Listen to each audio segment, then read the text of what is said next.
Okay, thanks. I will try the microphone, and please feel free to still come in and sit down. I just want to use the time before they throw us out in 45 minutes, so I'd like to start. And on behalf of our European channel Arte, I'd like to welcome you to the film panel talk on The Last Spy. I think you don't need to push anything. I think it's open. Is it working? Yeah. I thanks so much for not being at the Tegernsee or any nice Munich Biergarten. It really says a lot about Munich Film Fest and the America House and a good local culture community here. And we're very happy to have the cast and crew and also experts of the film production Last Spy here. I heard this also and saw that there's also a daughter of the protagonist, the spy master Peter Sichel, here in the audience. And you will get to know, of course, our panelists. I'll introduce them first. Just to mention that please feel free to put in questions and to discuss and use the time with our German-American film production team and the experts here. There's microphones that will find you and helping hands that bring them to you. So first of all, thanks a lot. To my right, you will see Katharina Otto-Bernstein, the director, and from the production company from New York of The Last Spy. Then you will have Kathrin Soekarno, whose father you will see in The Last Spy if you hopefully also got tickets for the 8 p.m. premiere of the film, and her father got unfortunately involved in what you see in the film in a kind of proxy Cold War and also intelligence game.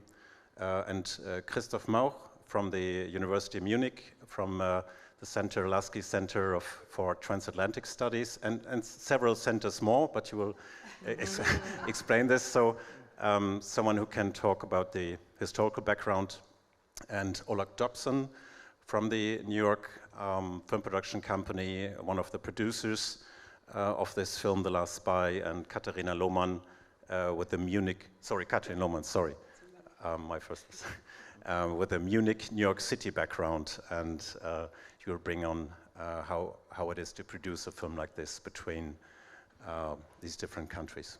So, first of all, you have to tell us, Katharina, this film is about, well, he was still around 100 years old when you interviewed him.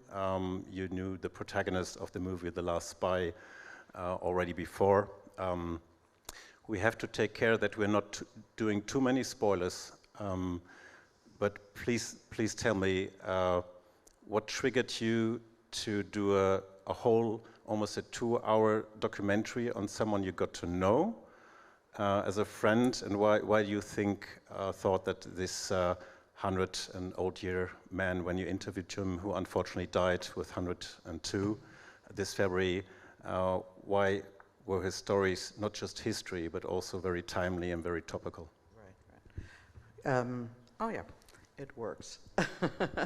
Well, in all my film work, I'm very interested in germination and origins of conflict, because we think so much about what is happening today, we think about what is happening tomorrow, but I always think we really need to know, how did we get here? And somebody like Peter Sichel, whose life really covers the beginning of the 20th century into today, he only died, unfortunately, 3 months ago, and worked in the intelligence services in Berlin, in Washington, and then in Asia, gives a fascinating overview of where a lot of today's conflicts that we see in the news today originated, and where people were right and went right or went terribly, terribly wrong with very dire consequences. I met Peter 15 years ago. The real film, it sort of germinated with somebody who's in the audience, with Lucadis von Studnitz, where I had the great pleasure to stay with her family. Her father was the ambassador to Moscow for, I think, 12 years, and he was at the permanent representation of West Germany and East Germany. And after the wall fell, we got to interview the East German spies. So, and Günther Guillaume and Ruth Koschinski, Ruth Werner, and then a double agent who made off with all the agent lists of the Americans. And because he was a little shifty, I wanted to find somebody who could corroborate that. And my husband's friend, a fellow art dealer, said, I have a cousin who was a very big deal in the CIA, and he was the station chief in Berlin from 45 to 52, and that's how I met Peter. So, of course, some of you might not have the chance to had a secret viewing link to the film, which we had at Arte, because we were very interested to bring it to the French and German and also European public.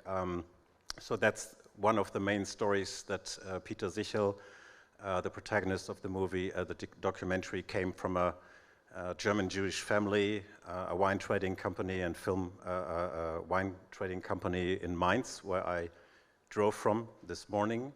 And unfortunately, he's very little known in Mainz. That came back after the last years, and to become head of station in Berlin. He had joined the American army because his family had to flee and decided to flee, came to the United States in the end. Then he was head of a you are giving the film away. Eastern European nations. But he was a spy master in around different continents. That's why we were also traveling a bit in their questions. But Christof Mauch, when you did your history projects on other real spy masters and agents, you also had the chance to Peter Sichel. At the time when you met him, did you already know, it was not so much known back then, all the vastness of operations he was in charge of? Well, first of all, I'm very happy to be on this panel. It really catapults me into a project that I was involved with several decades ago. I'm doing something entirely different now, but it was a very, for several years, I was very interested in secret intelligence, in American secret intelligence.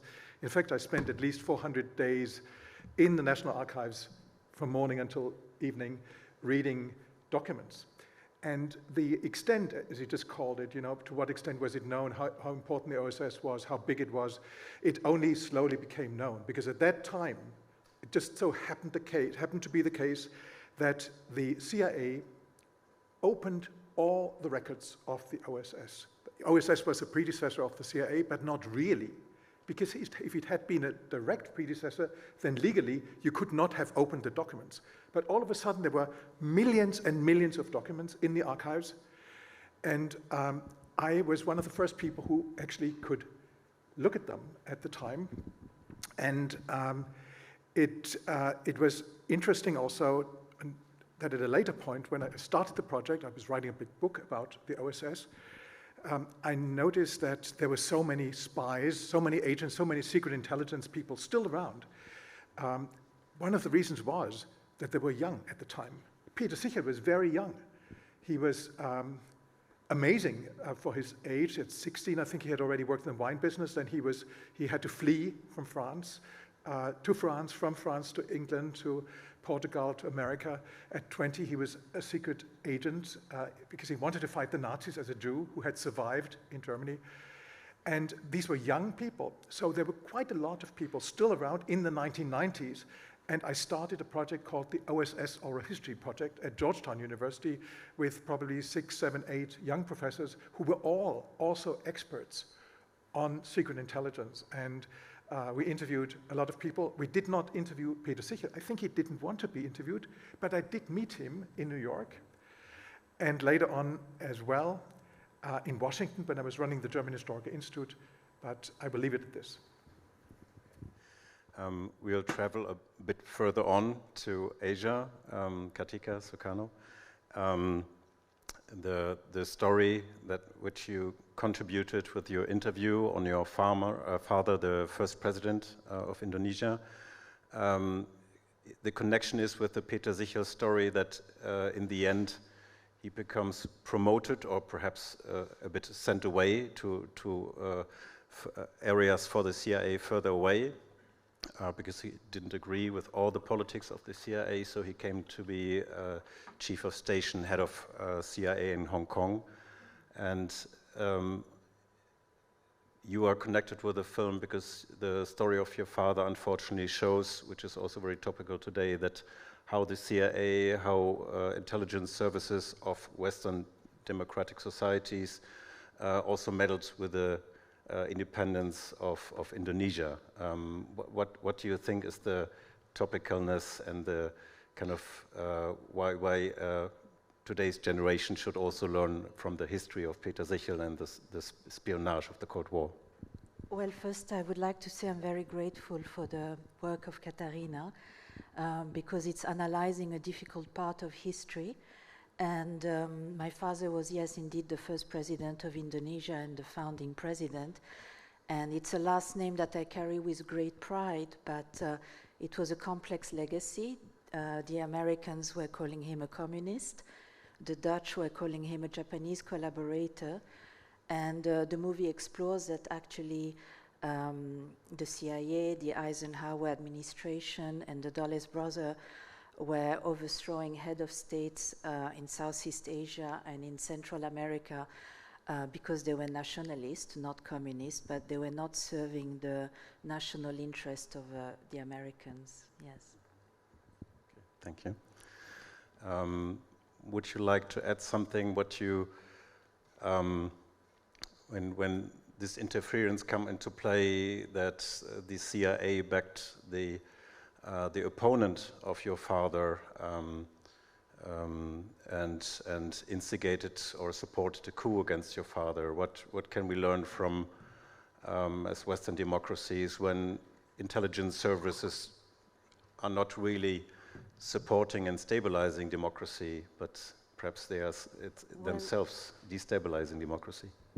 Well, my late father was misunderstood. I mean, he was one of the founders of the non-aligned movement, which the Americans threw at a threat because they wanted neutrality.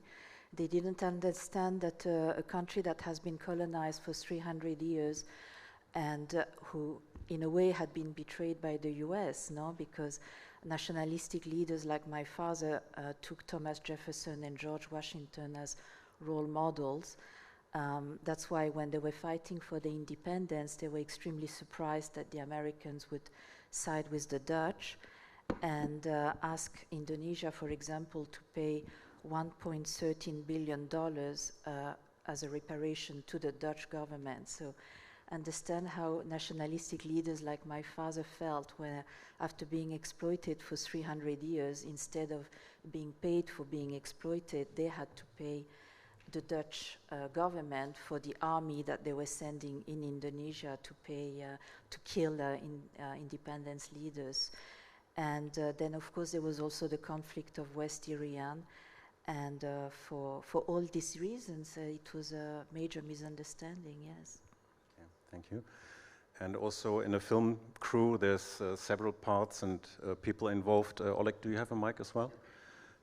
Because as being one of the producers of the film, please tell me about what did you feel when a director like Katharina, although she's quite renowned and prize awarded, tells you, we should do a film in a today's age with everything gets quicker and social media, just almost a 2-hour film about one older man talking into the camera. What did you think?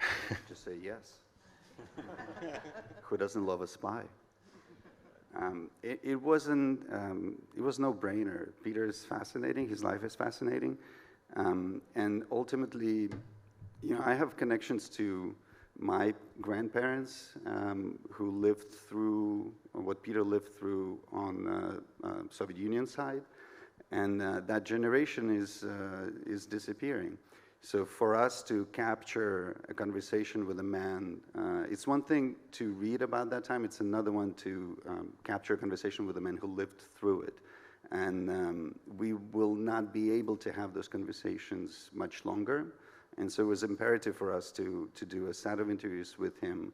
We weren't exactly sure from the get-go, okay, well, this is, we're making this film, it's on Peter, we know exactly how we're gonna do it. The imperative was, let's capture him. Let's do everything that we can to get him to speak about his life and his experience. And then we'll see what we make out of it. And we're very, very happy that we did. And happy that you're coming to see it. Okay, thanks, Oleg. And Kathrin, also from the team of the producers and having produced a lot of films so far, what made this story or the approach of the film, having one protagonist, going through history, what made it such a special film content for you? I think it was Peter. It was Peter and the relationship between Peter and Katharina over the years, because that was our lead into a very personal journey. And I think that's always intriguing for audience who is far away from the circumstances. And I mean, his wittiness, his humor, his directness was, yeah, leading, I mean, it draws you into that entire history arc, and you follow him. And that was so the way how, you know, I found it so important to tell his story, because like Oleg said, these people are, I mean, they are vanishing, and we have no witnesses. We have no direct speech. You're right. It's a very strength of the movie to have caught him on camera, and the importance of oral witnesses is very strong. I understand that, of course, some of you won't have yet have the chance to see the film, so it's difficult to ask questions about a film you haven't seen. But if you have questions on this overall topic of Cold War, intelligence services, their function, or the family, Peter Sichel and his life, please feel free to raise your hand in between. And first, in the meantime, I will go on, because Katharina, I have to ask you on the famous staircase or stair lift scene. I don't know whether it's the English word for Treppenlift, but that's what it's all about. So I had a colleague who thought the film wasn't running yet. And then in the very film beginning, you see an old guy coming from, you first hear the sound, I think, and then what gave you the idea to introduce the spy master, not just with quick cuts and bombs going off, but with a very slow introduction of this man? When we saw this lift, this is in Peter's country house in Amagansett. Of course, I immediately had to think of Charles Lawton and Witness of the Prosecution. And I thought, how genius. And throughout all the production, and I must say the production was delayed, of course, by COVID. And if it wouldn't have been for COVID, and Peter had COVID 3 times and survived, but was already in hospice. And but if it hadn't been for COVID, then of course the film would have been done earlier, and Peter, who died a few months ago, would have lived to see it. And that was my only worry when editing the film. As the end of the film, of course, he goes back up the staircase, and I kept on saying, and Oleg and I, we were discussing this, and like, oh my God, I hope it doesn't mean people think he goes to heaven. And that's Stair lift to heaven. It was the stair lift to heaven. Yes, yes. So, yeah. So I did give away something, but that was the inspiration. Of course, was Charles Lawton on this famous film. Okay, thank you so much. Peter was a real sport because it took us a few takes to get those right. So he kept going down and up and down and up. And great actor. Great actor, okay. Christof, Mauch, I would like to come back to the true story around that, because if you watch a documentary feature film, of course, every minute you think, wow, this life of Peter Sichel must have been so outstanding and so special, and perhaps he's the only one. But if you think of the Jews from Germany or Austria or German-speaking countries who had the chance to get out of Germany alive, there's several of them who joined the British or US intelligence. Of course, they were sometimes interrogators, they were negotiators. What is the importance of this German Jewish more unknown part of history in American or British intelligence or the army? First, I'd like to say I really like the beginning of the film. Now you already know it's interesting how the spy appears. Spies appear always in unexpected ways, and then they also disappear. So I think it makes perfect sense. But I also want to emphasize what you all already alluded to, that Peter was quite special. This was a very unique person. One of the people I interviewed once, many years ago, also a heavy critic of the CIA, Peter Sichel was a real critic of the CIA, and this is why I really liked him. Because the CIA, I'm sorry to use this word, but the CIA fucked up in Indonesia and in many other places. So I think we have to make this clear, that especially the special operations, the secret intelligence operations in the post-war period were highly problematic, many of them. But Peter was fascinating, and this one person I interviewed, head of special operations against the Soviet Union, Harry Rositsky, once said, there's nobody in the world who could be as manipulative as Peter Sichel. Manipulative, he used in a very positive sense. I think he said, he can tell you anything, you believe it, and he can make you do anything. So he was very special. And if you look at the whole group of people, there were emigres, as you alluded to. Most of the emigres didn't end up in the field. Peter Sichel was in the field. That is, he was in Berlin, and he was in Hong Kong, and he was also in the headquarters in Washington, etc. But the vast majority of German immigrants, and actually you know them, they were amazing. Many of the people that you know from Germany were working for the OSS. Marlene Dietrich, Karl Zuckmayer,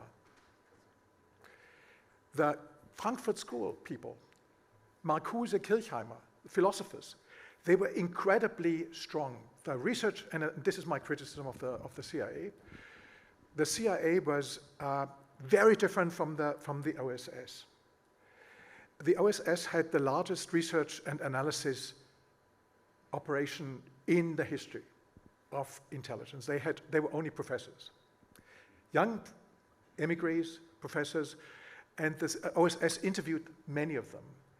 And they didn't have any access to special secrets. You think of a spy gets secrets. Spies have signals intelligence, all sorts of magic, ultra, all these things. They didn't have any access. They had newspapers, and they interviewed a lot of emigres from every country in the world. They read all the newspapers. This was a division that was extremely successful. They were the only ones who predicted when the war would end. They asked C.G. Jung. C.G. Jung was involved. He said Hitler will commit suicide. The British and military intelligence had no idea. They thought Nazi Germany would collapse in 1943. The researchers said it will collapse in 1945. They were right about almost everything, and the CIA cut them all off. So they ended up with an operation with the sort of cloak and dagger glamour spy outfit that we think of. When we think of espionage, we think of this intelligence agency that Peter was part of.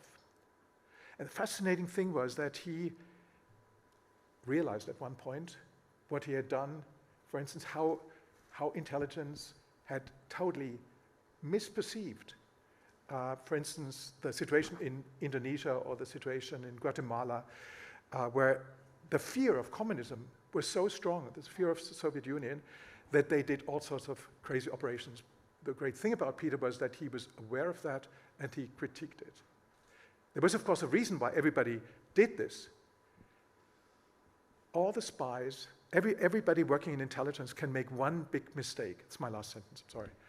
Yeah, we can make one mistake, and that mistake is to not warn of an impending danger.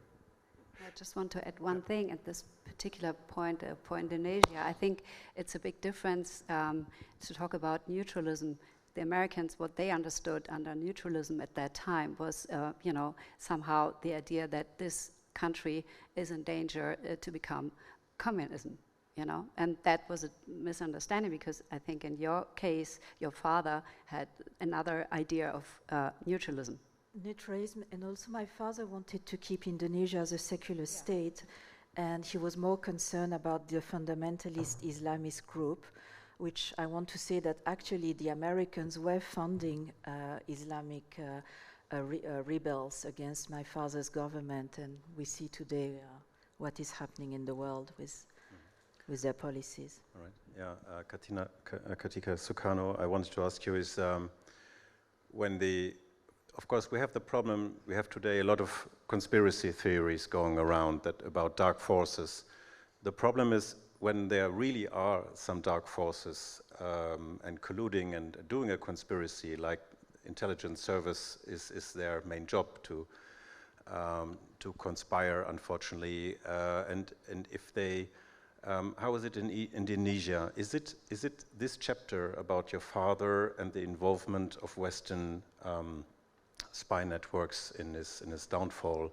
Is that, to your knowledge, known?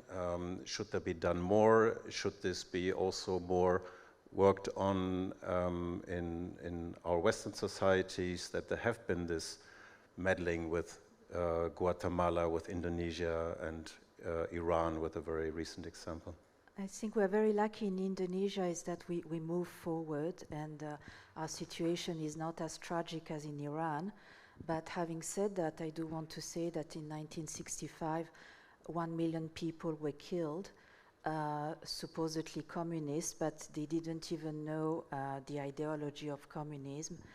And also you see what is happening in Iran today. They had a democratically elected leader like Mossadegh in 1953, who was overthrown by the Americans. And it's a reminder that actually countries like France were welcoming people like Khomeini, and you see all these mistakes happened again and again. I don't know who from you, Katharina or Kathrin, can you give us a little bit of insight in the process of filmmaking when you kind of were also playing with spy music and also with fiction films as a kind of visual background to Peter Sichel's real life? So you must have had fun in the editing room, I don't know. We had a lot of, we had a really amazing composer who I love working with, who we worked with on Mapplethorpe, David Steinberg. And David Steinberg can be humorous, he can be orchestral. And before I begin a film, I always begin with music. So I listened to a lot of music before. And David literally captured, is also the son of Holocaust survivors, was familiar with the history, and I think uniquely captured the atmosphere and the mood, because the film is a journey that begins in the 20s and ends in the 60s, you know, so that's quite a bit of territory to cover. And, you know, and the music changes accordingly, yeah. So he did an amazing job. It was very fun to listen to. As a question, yeah, I was between Pink Panther and a lot of variations you had there.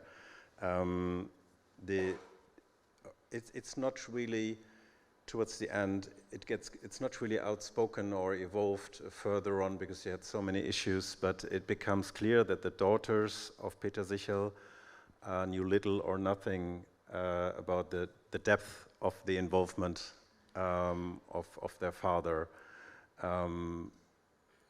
Whatever you can say on that, how did this change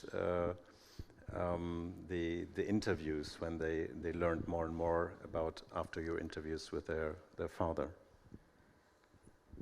Me? Yeah. I understand that. Hi, Bettina. Or if you want to join, you could. Would you like to answer that question?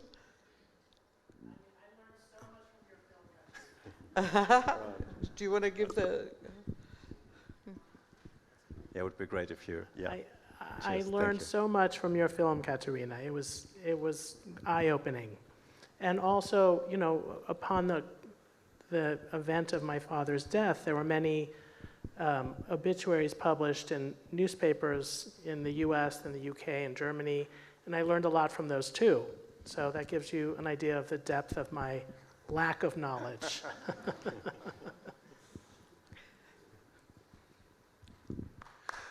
Sorry.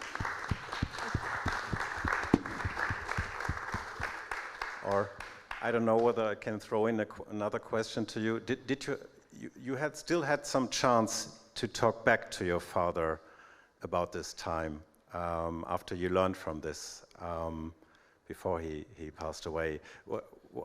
Can you share something of the conversations? Be honest, so my father published his memoirs about 10 years ago, thereabouts, and I found them fascinating because his memoirs were in 3 sections. The first section about his childhood, growing up in Mainz in the 20s and 30s.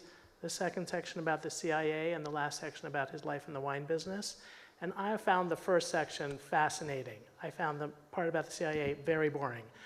So I then, you know, was very interested to learn more about his time growing up in Mainz. I was not so, you know, inspired to learn more about his time in the CIA. Sorry. Okay. No, thank you. I think one of the big tasks of the film was, of course, how do you interview a spy? And as you, Christof, already said, Peter was incredibly manipulative and always, you know, when we came to vital discussions, wanted to change the subject. Now, you know, or just think what so-and-so just did, you know, that's far worse, or something like that. He loved to deflect. And I think I was kind of lucky because we met when he was in his 80s. It took forever for him to make the decision to make this film. And it really came with when his memoirs returned from the publisher, and he had vetted them with the CIA, completely redacted. And it was half of them were blacked out, and I read them before. He had asked me to be sort of sounding board here and there was nothing to redact, really. I mean, it was sort of, you know, I felt commonly known, and he was really annoyed by that because he thought, okay, you know, he's imparting some wisdom, and we talked about, you know, you talked about preserving. You know, the O-tone, the certain voices, also for the future and inform the future. So he made that decision, and yet still, you know, every day we listened to what he said that day and came back the next day, and we interviewed the poor man. We tortured him, and I felt very guilty sometimes because I thought, my God, you know, I'm being so nasty to this lovely old man. To ask him from a different angle. And it's true, and we really got different answers, you know. It depended on the time of day, on the headlines in the news, and slowly but surely, you know, he divulged more and more secrets, you know, as we went along. And of course, you know, Oleg and I were always just like, they're not gonna shoot him now, you know, so. Christof, do you want to jump in? Yeah, I want to compliment you because you did a fantastic job with this film, you know, getting so much out of him. And your question about, you know, what the family would know, typically CIA agents would tell their family that they're working for the State Department. The other thing, what Peter's daughter was just saying, she loved the first and the third part of the first part of the biography, you know, when he grew up in a wine family. one of the things that we shouldn't underestimate, people in the CIA, in these outposts, in the diplomatic outposts, were enjoying life, and they were drinking. It's really, I mean, it will come out in the film. It's funny that, you know, here is a winemaker who was a winemaker, comes from a winemaking family, becomes a spy, and becomes a winemaker again. But there's, I've met some of these people, like the CIA director under Nixon, who, when I met him in his home, he was preparing for a wine tasting, and it somehow fits together. Now I don't want to name names, but drinking was really important, and it had something. It was social life. Some people have called the OSS also social. There was a clique, a very social clique. But my third point is to when you just asked a question about, you know, interviewing spies is difficult. It's so impossible. First of all, because they've always lived in another world, and they could never say what they were, who they were. So they live in a parallel world. So they wouldn't even quite know which world they're in. And one of the things I really liked about what Peter said, both in his biography and in the film, is you should never be a spy for more than 15 years. Because it totally corrupts you. And I think that's one of the big lessons of the film. And I agree, it's a great achievement to, in such a intensive interview, to get these insights also, not just the spy stories of the event that happened then and then happened that, because he quite clearly expresses the paranoia that came with that. He got investigated whether he would be communist, under communist influence, and the feeling of not being able to tell. It becomes very, very across. Yeah, Peter had quoted once, I think he said something like, oh, as a spy you should keep secrets, you should be so, as much as you can, even shouldn't tell yourself. So that was... Yeah, I mean, unfortunately it's not yet still the panel time, so we'll have the drinks later. But it's really interesting that you see that he has also kind of circle of life. The family started with wine and wine trading, and when he left the CIA, it was for good and following up another passion. Please tell us a little bit about the Blue Nun, because interestingly enough, we Mainzers, we know a lot of wine, but the Blue Nun and we really have to take care that the Blue Nun and the family Sichel is, when we do the screening in November in Mainz, should become more famous. It's one of the most famous white wine cuvées. Can you tell us a little bit about his wine passion? The only thing I can say, of course, the film begins with wine and ends with wine in vino veritas. But this is really a question for Bettina, because Bettina is in the wine business. Bettina carries on the tradition of how many generations? 4 or 5 generations of windmills? I am the fifth. You're the fifth of the family, amazing. yes. So do you want to know the story of Blue Nun? Is that what you're asking? Yes, please. I heard it's also in American pop culture, in Beastie Boys songs, so it's very much known in the US. Please. Well, in the English-speaking world. So the Sichel family always was very strong, had a very strong export business for much of their 157-year history of making wine. They primarily exported wines to other parts of the world. And upon the occasion of some anniversary in 1921, they bottled a special cuvée of Liefraumilch. So Liefraumilch was very popular around the world from Germany. So the Sichel company already had a Liefraumilch, but they bottled a special Liefraumilch which had nuns picking grapes in brown habits under a blue sky. And their customers started asking for the Blue Nun label Liefraumilch as opposed to the other Liefraumilch.